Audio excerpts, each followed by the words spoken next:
Sangat manusiawi memang ketika kita punya nilai rendah, kita mencari teman-teman yang punya nilai rendah juga. Saya ingat waktu saya kuliah dulu, kalkulus saya pernah mendapatkan E. Itu true story loh. Terus ditempel di papan pengumuman. Dulu masih pakai papan pengumuman dan nilai-nilai mahasiswa itu ditempel di papan pengumuman. Yang saya cari bukan orang-orang yang punya nilai A, tapi yang saya cari adalah orang-orang yang sama-sama punya nilai E. Ketika saya menemukan ada beberapa orang juga yang punya nilai E, saya merasa tidak bodoh sendiri ternyata. Tapi kalau saya tidak menemukan teman-teman yang nilai E juga, mungkin hari itu adalah hari berkabung nasional bagi saya. Karena menurut saya, saat itu saya adalah orang yang paling bodoh di dunia. Dan saya yakin ada beberapa di antara kita yang sikapnya sama kayak saya dulu. Tapi ini masih wajar, karena cuma mencari teman senasib.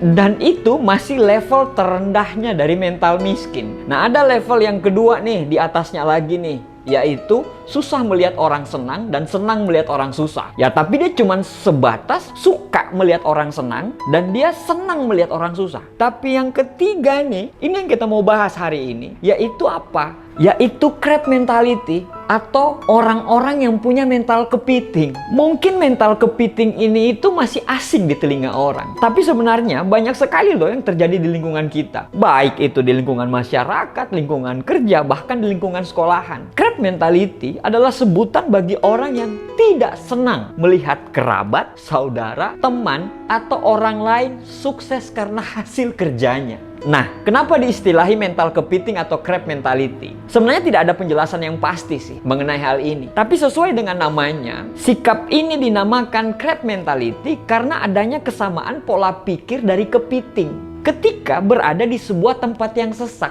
taruhlah sebuah ember. Ketika ada kepiting yang ingin keluar dari tempat sesak itu, kepiting yang lain itu akan narik kepiting tersebut untuk keluar. Jangan sampai dia keluar dari ember. Memang, menurut sebuah penelitian, tujuan kepiting ini sebenarnya baik karena mereka ingin menyelamatkan teman-teman mereka biar tidak termakan predator di luar. Namun, sikap tersebut kalau diimplementasikan dalam kehidupan sehari-hari manusia, itu cenderung negatif. Sikap crab mentality di manusia ini diartikan sebagai sikap iri terhadap pencapaian seseorang, di mana orang itu berusaha untuk menghalangi seseorang untuk meraih sebuah kesuksesan. Contoh nih, Budi ingin belajar giat supaya besoknya dia bisa mengerjakan soal-soal ujian dengan baik. Tapi si Joni dengan berbagai macam cara, dia berusaha untuk menghalangi si Budi itu supaya tidak belajar. Karena dia tidak ingin cuman sendiri mendapatkan nilai buruk. Walaupun dibungkus dengan kata-kata solidaritas. Crab mentality pada dasarnya merupakan sebuah sikap. Awal mulanya, orang-orang terkena crab mentality atau mental kepiting ini awalnya dari sikap yang tidak mau kalah dari orang lain. Dan sikap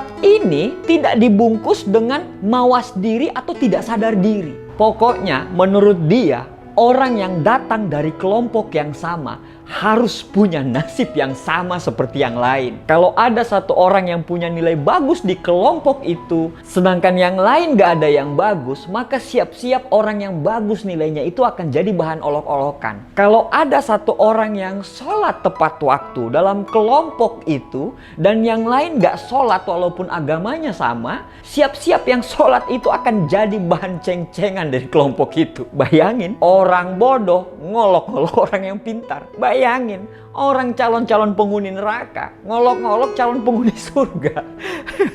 Terbalik-balik memang. Bagaimana cara mengenali crab mentality ini? Antara lain, lihat, dia iri selalu ketika melihat orang lain sukses atas pencapaian cita-citanya. Dia selalu punya tanggapan yang negatif ketika seseorang berhasil meraih kesuksesannya. Jiwa kompetitifnya itu terlalu berlebih. Jiwa kompetitifnya itu overdosis. Sampai saking overdosisnya menimbulkan sikap menjatuhkan apapun caranya. Yang berikutnya, dia punya pola pikir, jika saya tidak bisa, maka seharusnya Anda juga tidak bisa. Ciri berikutnya, dia beranggapan bahwa keberhasilan yang diraih oleh orang lain itu sebuah keberuntungan atau privilege, bukan karena usaha sendiri. Yang berikutnya, dia selalu meremehkan usaha orang lain dalam mencapai kesuksesannya. Coba Anda lihat semua ciri-ciri di atas. Ada nggak yang menjadi ciri-ciri kita? Kita ngomong, teman kita toksik, padahal kita lebih toksik. Nah, bagaimana cara mengatasinya? Yang pertama adalah kita selalu optimis. Optimis ini adalah cara untuk meyakinkan apa yang kita kerjakan itu sudah pada track yang benar. Yang kedua, kita selalu berpikir positif bahwa segala sesuatunya bisa kita selesaikan. Yang berikutnya, tanamkan pikiran bahwa salah satu sikap optimis ini bisa mengembangkan diri kita sendiri dan juga memberikan dampak yang positif pada kelompok. Jangan sampai ketika kita ingin meraih sesuatu justru terhambat karena sikap pesimisme kita. Akhirnya kita menjatuhkan orang lain agar bisa setara dengan kita. Apabila kemampuan diri kita berkembang, tentunya akan sangat berdampak positif pada diri kita dan bisa menghindarkan kita dari sikap iri kepada orang lain. Yang berikutnya, jangan mudah putus asa. Sikap putus asa ketika meraih kegagalan ini juga biasanya memicu crab mentality. Pasalnya, ketika kita sudah putus asa, seringkali muncul pikiran yang menghalalkan segala macam cara agar bisa meraih tujuan. Belajar dari kesalahan saat kita meraih kegagalan.